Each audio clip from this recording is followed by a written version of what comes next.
Assalamualaikum warahmatullahi wabarakatuh. Jangan lupa tonton terus Hi Guys Official, subscribe, like, share, and comment. Berkah selalu. Assalamualaikum warahmatullahi wabarakatuh. Hi Guys Official, mantap. Afwan Ustaz, sekarang di Nusa Tenggara Barat ini banyak fenomena nikah usia dini. Bahkan ada yang viral, yang terbaru itu viral. Yang masih menyebut, mak. Gimana sebenarnya pernikahan usia dini ini Ustaz? Man istata'a minkumul ba'ata, siapa di antara kamu yang mampu menikah, falyatazawwaj, maka menikahlah. Fa innahu aghaddu lil basar, karena dengan menikah itu menjaga pandangan, wa ahsanu lil farji, menjaga kemaluan. Faman lam yastati', siapa yang tidak mampu, fa alaihi bisawm, maka hendaklah dia melaksanakan puasa. Fa innahu lahu wija, karena puasa itu obat baginya. Kata al-ba'ata dalam hadis ini adalah al-qudrah, mampu. Mampu secara apa? Mampu secara fisik, mampu secara ekonomi, mampu secara keilmuan.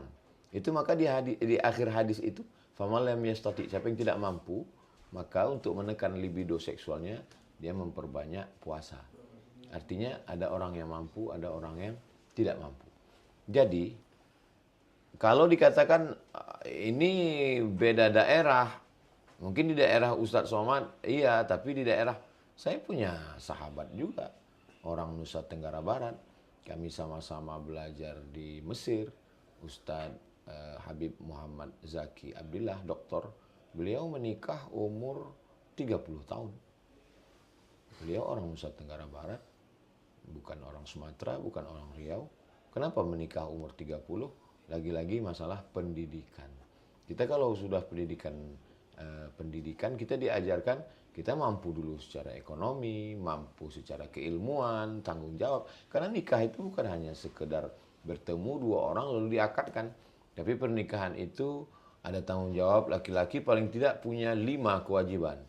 Memberi makan, memberi pakaian, memberi tempat tinggal, memberi perhatian, memberi pendidikan. Gimana kepala rumah tangga laki-laki mau beri pendidikan, dia belum terdidik dengan baik. Bagaimana dia bisa memberikan makanan, pakaian, tempat tinggal, kalau dia belum mampu secara ekonomi? Nah, maka ketika kita berikan pendidikan anak dengan baik, kita ceritakan bahwa kamu laki-laki, kamu punya tanggung jawab. Kamu juga perempuan, bukan sekedar hamil, melahirkan anak, lalu selesai. Bagaimana dengan proses pendidikan anak, dan seterusnya. Maka insya Allah ini bisa diminimalisir. Memang pemerintah bisa aja buat aturan, tidak boleh, dilarang. Tapi orang kalau tidak disadarkan, jadi fungsinya dua. Pemerintah lewat aturan, lewat perda, lewat perbo, pergub, dan masyarakat disadarkan lewat kesadaran, lewat pemahaman agama. Melalui ceramah, khutbah, tausiah, kajian, sekolah formal, non formal. Setelah itu faham, maka barulah aturan bisa dilaksanakan, masyarakat pun ikut sadar. Mudah-mudahan ke depan bisa lebih baik lagi, angka ini bisa diminimalisir sehingga orang menikah setelah dia punya kemampuan secara ekonomi, secara finansial, secara pendidikan, maka lahirlah keluarga yang sakinah, mawaddah, warahmah. Berkah selalu, insya Allah. Ya Ustaz, ada enggak peran orang tua dalam memberitahukan ke anak itu? Kan keinginan anak kadang disampaikan ke orang tua. Apa sih ke orang tua ketika anaknya meminta untuk dinikahkan? Iya, makanya kesadaran itu bukan hanya anak itu kan sebenarnya mengikut. Anak itu ikut orang tua. Makanya orang tua juga perlu dididik dengan baik lewat kajian, khutbah Jumat, pengajian-pengajian, itu disadarkan semua. Ar-ra'iyah ala dini mulukihim. Rakyat itu mengikut raja-rajanya. Jadi mengikut ulamanya. Ati Allah wa ati Rasul wa ulil amri. Salah satu pendapat menurut ulil amri itu adalah ulama.